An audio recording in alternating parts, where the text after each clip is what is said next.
Imagine you're peacefully spending the day at the mall when you're suddenly confronted and accused of something you didn't do. This happened to Mrs. Johnson, a gentle, elderly woman simply out to buy groceries. She was harassed by security officers. Little did the mall security team know. Her son was about to arrive, and his arrival would leave everyone in the mall in shock. This isn't just a story about a misunderstanding. It's about courage, dignity, and an unforgettable twist that no one saw coming. Stick around to find out what really happened, and let us know in the comments where you're tuning in from. We love hearing from our community all over the world. It was a calm afternoon, and Mrs. Johnson, a kind, graceful black elder woman in her 70s, walked into the mall with her usual warm smile.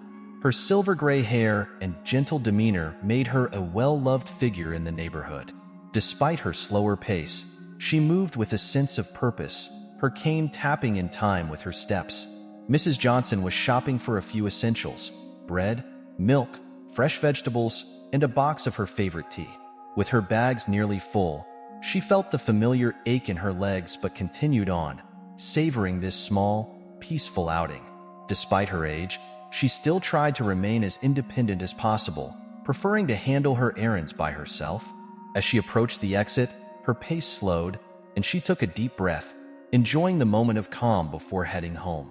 Suddenly, two security officers, dressed in dark uniforms with stern faces, blocked her path.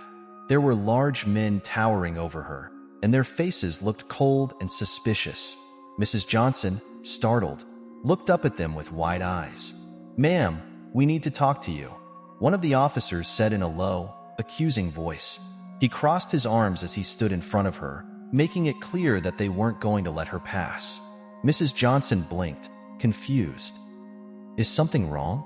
she asked softly, her heart beginning to beat a little faster. "We've received reports that you were shoplifting," the other officer added sharply. His tone was harsh, almost as if he had already decided she was guilty.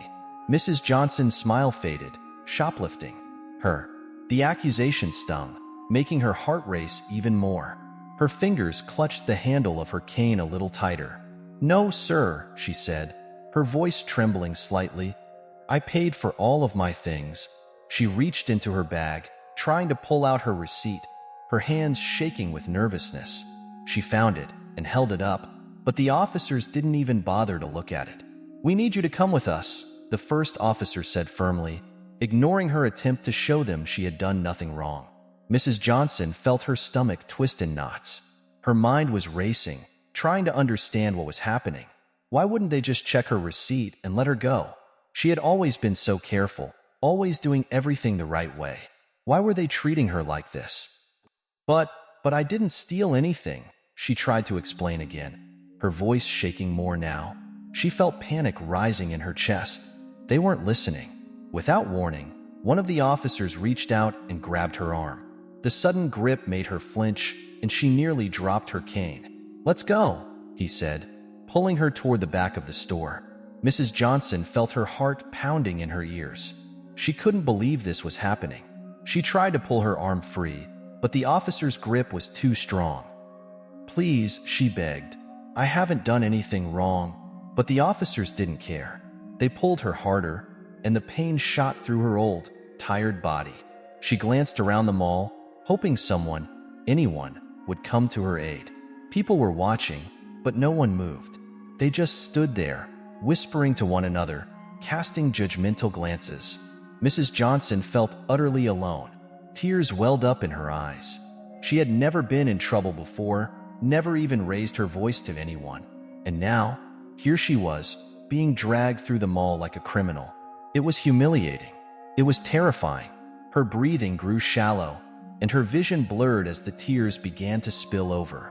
Her purse, hanging loosely from her arm, slipped down, and in the struggle, her phone tumbled out and hit the floor with a soft thud.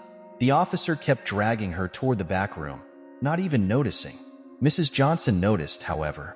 Her heartbeat quickened. Her strong, fearless son, Tom, had advised her to call him if she ever needed assistance, and she needed him more than ever. She leaned down with quivering hands and grabbed the phone, attempting to unlock it. The officers were tugging her, but she was able to hit the call button and dial her son's phone number. The phone rang once, twice. Finally, a click. "Mom." Tom's deep voice came through the line. Mrs. Johnson's voice trembled as she whispered into the phone, her tears now streaming down her face. "Tom, please come. They're hurting me. I don't know what to do." She could barely get the words out, but Tom understood. "I'm coming, Mom. Hold on. I'm coming." He arrived at the mall within minutes, his pulse quickening as he parked hastily. He marched inside, scanning the area until he spotted her, his mom, being pushed around by two security officers near the back of a store. The sight hit him like a punch to the gut. His mother looked small and fragile between the two burly men, her face streaked with tears. They had their hands on her, gripping her arms, and were dragging her toward a back room like she was a criminal. His heart thundered with a mixture of rage and sorrow. His sweet mother, who had never hurt a soul, was being treated like this. A fire ignited in his chest, but he knew he had to stay calm. Tom inhaled deeply, steadying himself. He couldn't let his emotions take over. He was trained for high-pressure situations, and this was no different. But deep inside, his heart was screaming. As he made his way toward them, his eyes never left the officers. His steps were firm, his fists clenched by his sides. He could feel his blood boiling, but his face remained stone cold. His mother's safety was all that mattered now. "Mom," Tom called, his voice deep and controlled, though it took everything in him to keep it that way. Mrs. Johnson, though clearly shaken, looked up at the sound of her son's voice, her tear-filled eyes widening in relief. "Tom," she whispered, her voice cracking. Captain Johnson walked right up to the officers, his chest rising and falling with each breath. His presence alone seemed to draw the attention of the crowd that had gathered nearby, but the security officers didn't seem to notice or care. "This is none of your business, sir," one of the officers said curtly, glaring at Tom. He clearly thought Tom was just another upset bystander. "Step back, or we'll have to take action." Tom clenched his jaw, trying to contain the anger that simmered just beneath the surface. His dark eyes narrowed as he looked directly at the officer, his voice steady but commanding. "It is my business. That's my mother."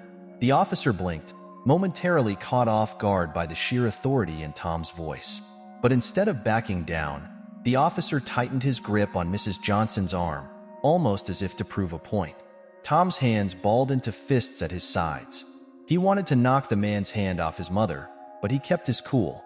He had to handle this, right? "Your mother." The other officer scoffed. "Doesn't matter. She's suspected of theft, and we're taking her to the back to deal with it. Now, unless you want to get involved in this mess, I suggest you leave." Tom felt the fire in his chest roar even louder, but still, he kept his voice calm. "She's done nothing wrong. You can check the receipt in her bag, but before you do anything else, you need to let go of her." The officers exchanged a glance, growing more defensive. The first officer took a step toward Tom, puffing up his chest. He clearly had no idea who he was dealing with. "You need to back off now, sir, or we'll have to call the police." Tom almost smiled at the absurdity of the situation. "Call the police?" he asked. "Go ahead." The officer hesitated, unsure of how to respond to Tom's calm confidence, but instead of backing down, he tried to double down, hoping to intimidate Tom into leaving. "I don't think you understand how serious this is. If you interfere, we'll have you arrested too." At this, Tom's eyes darkened. His patience had just about run out. He reached into his jacket, pulling out his badge and holding it for the officers to see. "I am Captain Tom Johnson, 15th Precinct," he said, his voice deadly calm. "You will let go of my mother." Both officers froze, their eyes wide in shock. It was as if the floor had just dropped out from under them. They stammered, stumbling over their words, their faces turning pale as they processed what had just happened. This wasn't just some random man. This was a police captain, a man who outranked every single person they could call. "Captain," one of the officers sputtered, releasing Mrs. Johnson's arm. "We didn't know, sir. We were just following orders." Tom stepped closer, towering over the officers now.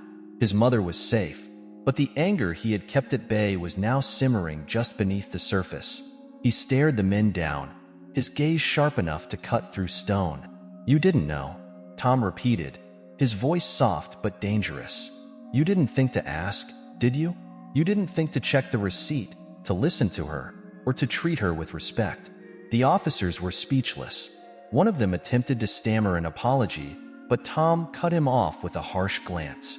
What if this was your mom? Tom inquired, his voice tight with emotion. What if she was the one being treated as a criminal and humiliated in front of strangers? Would you still be so eager to lay your hands on her? The cop's cheeks were flushed, their eyes wide with fear and sadness. They had no response. They realized they had made a mistake.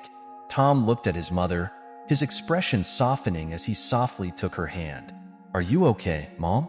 Mrs. Johnson, still shaken, nodded slowly.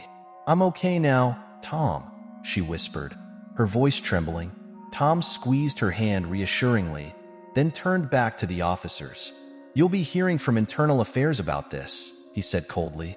Get out of my sight. Without another word, the officers backed away, their heads hung low in shame. Tom wrapped his arm around his mother's shoulders and led her out of the store. His heart still pounded in his chest, but his mother was safe, and that was all that mattered. Mrs. Johnson clutched Tom's arm, her body still trembling from the fear and humiliation. She gazed up at him, her voice barely audible. Thank you, son, she replied, her eyes welling with tears. The gravity of the situation struck Tom hard, his heart bleeding for his mother. She had always been so strong and proud, and seeing her treated like this made him very sad. As Tom and Mrs. Johnson exited the mall, the weight of the trauma weighed in the air, as did a sense of accomplishment. The officers would face consequences for their acts, and justice would be done. Mrs. Johnson's heart still ached from the pain she had experienced, but she knew one thing for certain. Her son, her strong and faithful son, had set things right. Imagine you were in Tom's shoes. What would you do if you saw a loved one being mistreated like this? Would you confront the authorities or choose another approach? Please share your ideas in the comments section below. If you enjoyed this story and want to hear more captivating tales, subscribe to our channel and tap the bell icon to stay updated on future incredible stories.